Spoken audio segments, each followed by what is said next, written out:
তো নমস্কার বন্ধুরা, সকলকে মাছি হাসিল ফার্মে স্বাগত। তো যেমন কি আমার এক সাবস্ক্রাইবার, আমার এক বন্ধু কমেন্ট করেছে, নাম হচ্ছে আহ, অমিত নায়ক। লিখেছে, দাদা কৃমি ডোজ নিয়ে একটা ভিডিও বানান প্লিজ। ঠিক আছে। তো প্রথমে তো একটা কথা বলি ভাইকে, যে খুব ভালো একটা কমেন্ট করেছে। কারণ এই বর্ষাকালে, সামনে বর্ষাকাল পড়ছে, বুঝতে পারছেন আপনারা। তো এই বর্ষাকালে কৃমি কিন্তু সব থেকে মারাত্মক। মানে যদি আপনি কৃমির যদি না সঠিকভাবে, যদি কৃমিকে যদি না মানে চিকিৎসা করেন এই সময়টা বিশেষ করে, তো আপনার একাধিক রোগ আছে। তো প্রথমত বোঝাচ্ছি কৃমির ডোজ। তো ব্যাপারটা হচ্ছে দাদা, সম্পূর্ণ কৃমির গাইডটা বলি আপনাকে। ঠিক আছে? কৃমির ডোজ কিভাবে, এভাবে তো হয় না, হয়তো বলতে ভুল করেছে বা আমি বুঝতে ভুল করছি, যে কোনো একটা। ব্যাপারটা হচ্ছে যে কৃমির ডোজ মানে কেমন। কৃমির ডোজ তো এইভাবে ধরেন, কৃমি মেডিসিনের ডোজ বলবো। ঠিক আছে? মেডিসিনের ডোজ বললে কি করে হবে? আমি একটা আপনাকে বললাম যে অ্যালবোমার খাবিয়ে দিন। ঠিক আছে? আমি বললাম অ্যালবোমার খাওয়ান, কিন্তু আপনার এলাকায় অ্যালবোমার অ্যাভেলেবেল নেই। তাহলে আপনি কি অ্যালবোমার ডোজ আর পাইপারজিনের ডোজ কি সমান হবে? কখনো হবে না। তো আপনার এলাকায় যে মেডিসিন পাবেন, সেই মেডিসিনটা আপনি যেখানে পাবেন, তার মেডিসিনের গায়ে দেখবেন লেখা থাকবে যে এত কেজিতে এত এমএল, বা ওখানে যে ভেটেরিনারি ডাক্তার থাকবে তার সাথে পরামর্শ করে আপনি সেটা খাওয়াবেন। প্রথম কথা বলি, মেডিসিন এভাবে ডোজ বলে দেওয়া যা সম্ভব না। মুরগিকে না দেখে, মুরগি কত বড় হয়, মুরগি কত ওজন, তার উপরে ডোজটা প্রয়োগ। তো আজ যেটা বলবো আমরা ভিডিওতে, যে কৃমি, মানে ছোট থেকে লাস্ট অব্দি কৃমিকে কিভাবে আপনি কন্ট্রোলে রাখবেন, এবং কৃমিকে কিভাবে আপনি দমন করবেন, কিভাবে আপনি বুঝবেন যে এই মুরগিটার কৃমি হয়েছে, কিভাবে আপনি মানে গাইড আপনার একটা ফার্মের যে আপনার যেটা কাজ ফার্মারের, সেটা আপনি কিভাবে করবেন। তো সেটা নিয়ে আজকের ভিডিওটা হবে। ঠিক আছে? তো প্রথম কথা বলছি, দেখুন আপনারা হচ্ছে ভিডিওতে যারা যারা আমার কমেন্ট করেন, যারা যারা লাইক করেন, প্রত্যেক ভাইদের সঙ্গে আমার সঙ্গে আমার মানে একটা আলাদা রকমই, শুধু ভিডিওর জন্য না, আলাদা আলাদা সম্পর্ক। সবাই দেখি আমার কমেন্ট করে, কেউ ওষুধে কাজ হয়েছে সেটা নিয়েও কমেন্ট করছে, খুব ভালো লাগে। বাট কি হয়েছে, আপনারা সাবজেক্ট, যেটা আমি বলি যে নেক্সট সাবজেক্ট কি চাইছেন সেটা আমাকে বলতে হবে। সে আমার তাতে ভিউ আসুক বা নাই আসুক, আমি কিন্তু আপনার জন্য ভিডিও বানাতেই থাকবো। ঠিক আছে? তো কথা হচ্ছে সেটা, কৃমি প্রথম যখন 40 থেকে 45 দিন বছর 40 থেকে 45 দিন বয়স মুরগির বাচ্চা, তখন ফার্স্ট কৃমির ডোজ দিতে হবে। হাঁসিল মুরগিতে 40 থেকে 50 দিন কৃমিতে, মানে 500 গ্রাম বাচ্চা হয়তো খুব জোর হয়, থেকে 700 গ্রাম খুব জোর হবে, ওর বেশি হবে না। তো আপনি যে কৃমির ওষুধটাই খাবেন সেটার উপরে ডোজ লেখা থাকবে। ডোজ আমি কিন্তু বলছি না ভিডিওতে। ঠিক আছে? ডোজ আপনি সেই মতন ভাবে ভেটেরিনারি ডাক্তার বা যেখানে নিচ্ছেন সেখানে কথা বলে আপনি খাওয়াবেন। এরপর হচ্ছে 40 দিনের পরে আপনি, মানে 42 দিন, 40 দিন 42 দিনে খাওয়ালেন, তারপরে আপনাকে আর মানে কৃমির ওষুধ খাওয়ানোর দরকার নেই। এবার হচ্ছে অনেক ভাইরা করে প্রতি মাসে মাসে কৃমির ওষুধ খাওয়ায়। ঠিক আছে? তো এটাও অ্যাকচুয়ালি সঠিক নিয়ম নয়, প্রতি মাসে মাসে কৃমির ওষুধ খাওয়ালে।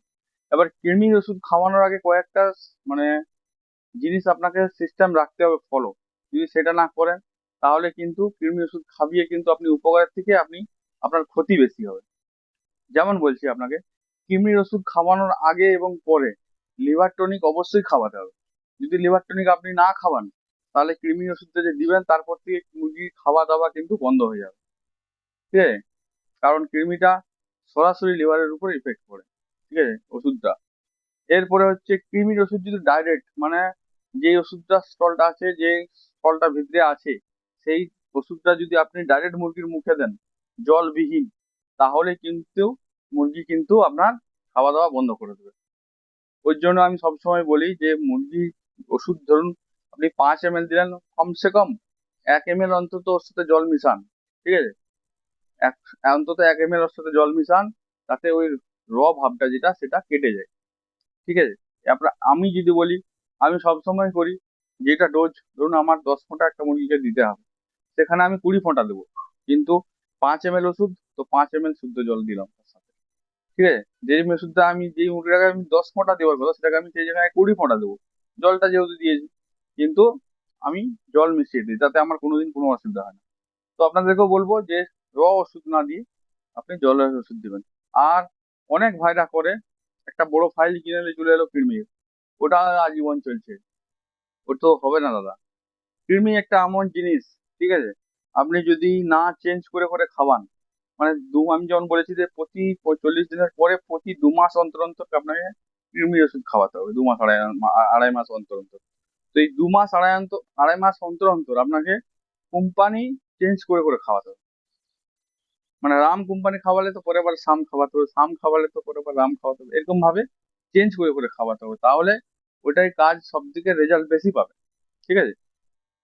এবার একটা কথা বলি, যদি দেখেন যে আপনি একটা বাজার থেকে মুরগি কিনে নিয়ে এসেছেন, বা একটা কোথা থেকে কাছে আসতে মুরগি নিয়ে চলে এসেছেন, আর মুরগিটা কৃমি কৃমি আছে না না আছে বুঝতে পারছেন না, বা আপনার বাড়িতে আপনি ওষুধ খাওয়ান কিন্তু কৃমি হয়েছে না হয়নি, মানে আর চলছে ফিরছে ঘুরছে, এবং হচ্ছে সাধারণভাবে চলাফেরা করছে, কিন্তু আপনার হচ্ছে মুরগিটার গ্রোথ সেরকম হচ্ছে না, সিনা হাড় যেরকম বুকের হাড়টা আছে সেটা বাড়িয়ে যাচ্ছে, কিন্তু আপনি ভাবছেন যে কি ব্যাপারটা, হালকা হালকা চোখ বন্ধ করে দাঁড়িয়ে আছে, মানে জমানোর মতন, আপনি ভাবছেন যে কি কেস, বুঝতে পারছেন না।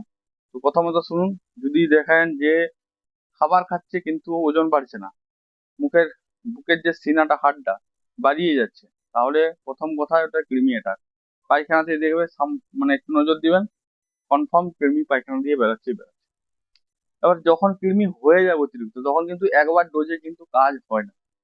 কৃমির ওষুধ আমরা 2 মাস ছাড়া একবারই করতে বলি, খালি পেটে মুরগিকে একবার খালি পেটে দিলেন, তারপর জল দিয়ে দিলেন বা খাবার দিয়ে দিলেন 1 ঘন্টা পরে, কাহানি খতম। কিন্তু যেই মুরগির কৃমি হয়ে গেছে, সেই মুরগি কিন্তু একবারে কিন্তু গল্প হবে না খতম। সেই মুরগিকে একবার কৃমি ওষুধ দিলেন, দিবার পর যেমন 1 ঘন্টা পরে জল দিলেন, খাবার দিলেন, ঠিক 7 দিন পরে ঘুরে রিপিট ডোজ দিতে হবে, বুস্টার ডোজ যেটাকে বলে, ঠিক আছে। তাহলেই কিন্তু ওই কৃমিটা সম্পূর্ণভাবে যাবে শরীর থেকে যাবে বলে ওটা ভুল হয়। মানে ধরুন আপনি কৃমি ওষুধ দিলেন, ওষুধ দেওয়ার পর রাত্রেবেলায় এক জায়গায় রাখলে, সেখানে ঢাকা দিলে বা এক জায়গাতে ছেড়ে রাখলে, সেটা কিন্তু কৃমি কিন্তু ডিম, কৃমির যে ডিমটা হয়, পায়খানা দিয়ে বেরালো মুরগি, দিয়ে নিচে পড়ে রইল, ও কিন্তু ঘুরে অ্যাটাক করবে। এটাই হচ্ছে সব দিকে মানে আমাদের প্রবলেম হয় চাষিদের, এই ব্যাপারটা বোঝা। যদি সব থেকে ভালো পারেন যে যেদিন কৃমির ডোজ, যেদিন কৃমি খাওয়ালে ওষুধ, সেদিন রাত্রেবেলাতে মুরগিকে যদি কোথাও আলাদা জায়গায় নিচে একটা আলাদা চট দিয়ে যদি ঢাকা দেওয়া হয়, এবং সেই পায়খানাটি কি করবে, সেই পায়খানাটা যদি বাইরে ফেলে দিতে পারেন, আর এই চটটি যদি পুরোপুরি পরে ধুয়ে নিতে পারেন বা ফেলে দিতে পারেন, সব দিকে ভালো হয়। কারণ হচ্ছে ওই যে কৃমির ডিমটা ওই চটের মধ্যে পড়ে থাকে না, ওই ডিম থেকে আবার কৃমি ওটাকে খোপে খোপে পেটে দিয়ে ঢুকে আবার ঘুরে কৃমি অ্যাটাক করে। ঠিক আছে, তো কৃমি হচ্ছে এইভাবে আটকাতে পারবেন না। যেটা যদি বললাম, এই অপশনটা যদি আপনি ফলো করতে পারেন, বা আপনি যদি পারেন, প্র্যাকটিক্যাল নলেজ যেগুলো আপনি, মানে আপনাকে কেউ বলবে না, কিন্তু এগুলো থেকে মানে অনেক কি বলবো, দেখে দেখে দেখে এগুলো আমরা মানে বুঝে কথা বলে এক একটা অভিজ্ঞ খামারি, যারা অভিজ্ঞ চাষি অনেকদিন ধরে চাষ করছে, তাদের সঙ্গে কথা বলে তাদের পরামর্শ নিয়ে তবেই আপনাদেরকে আমরা বলি। ঠিক আছে। তো এটা হচ্ছে মানে সত্যি ক্ষেত্রে সত্যি কথা বলতে, কৃমির যেটা বললাম, কৃমি ওষুধ খাইয়ে দিলেন তাহলেই কিন্তু সমাপ্ত নয়। কৃমি পায়খানা দিয়ে ডিমটা পড়বে, ওই ডিমটা আবার দেখবেন মুরগি খোপাচ্ছে দিয়ে আর খাচ্ছে, আবার পেটে যাচ্ছে। তো তাহলে আবার তার বংশ বিস্তার হচ্ছে, যে ওষুধ খাইয়ে কিছু লাভ হলো না। তো যেটা বললাম, যদি রাত্রেবেলায় পারেন সবকে নিয়ে যে কোথাও ভাসাতে বা ফেলতে, তাহলে অনেকটাই দেখবেন রিকভারি থাকবেন কৃমি থেকে। আর না হলে যেমন 2 মাস অন্তর অন্তর ওষুধ চলছে, হবে আরো যাবে, হবে আবার যাবে, এরকম ভাবে একটা শিডিউল আপনাকে বানাতে হবে, যে যেটা আপনার পছন্দ হবে সেটা আপনি করবেন। ঠিক আছে। তো এবার হচ্ছে কৃমির মানে হাজারটা মেডিসিন আছে, যে কোনো মেডিসিন আপনি মেডিকেল শপে গেলেই আপনাকে দিবে, এটা এমন কোনো না। শুধু যে বলবেন যে মুরগির কৃমির ওষুধ, হাজার অ্যাভেলেবেল। তো আপনি যে কোনো একটা এনে খাওয়াতে পারেন, তখন যেমন যেমন বললাম, কোম্পানি চেঞ্জ করে করে তাতে আপনার রেজাল্ট ভালো পাবেন। তো ভিডিওটা ভিডিওটা কেমন লাগলো একটু জানাবেন কমেন্টে। আর নেক্সট ভিডিও কি নিয়ে চাইছেন অবশ্যই সেটা কিন্তু জানাবেন, কারণ আপনার মতামতে আমাদের এই মানে ইউটিউব চ্যানেল বলুন আর ফেসবুক পেজ বলুন, আপনার সাথে ভালোবাসায় চলছে, এবং আপনারা যেভাবে সাপোর্ট করে যাচ্ছেন সত্যি খুবই আমি আপনাদের কাছে মানে কৃতজ্ঞ। আর প্রথম কথা হচ্ছে, লাস্ট কথা হচ্ছে, প্রতিবারের মতন এবারেও বলছি, যারা প্রথম এসেছেন ইউটিউব চ্যানেলটাই আমার বা ফেসবুক পেজে, তো ইউটিউব দিয়ে হলে অবশ্যই সাবস্ক্রাইব করবেন, ফেসবুক পেজে হলে অবশ্যই ফলো বাটনটা দাবি দিয়ে যাবেন। আর নেক্সট ভিডিও দেখা হচ্ছে আপনার কোনো নেক্সট টপিক নিয়ে। তো আজকের মতন এখানেই সমাপ্ত করলাম।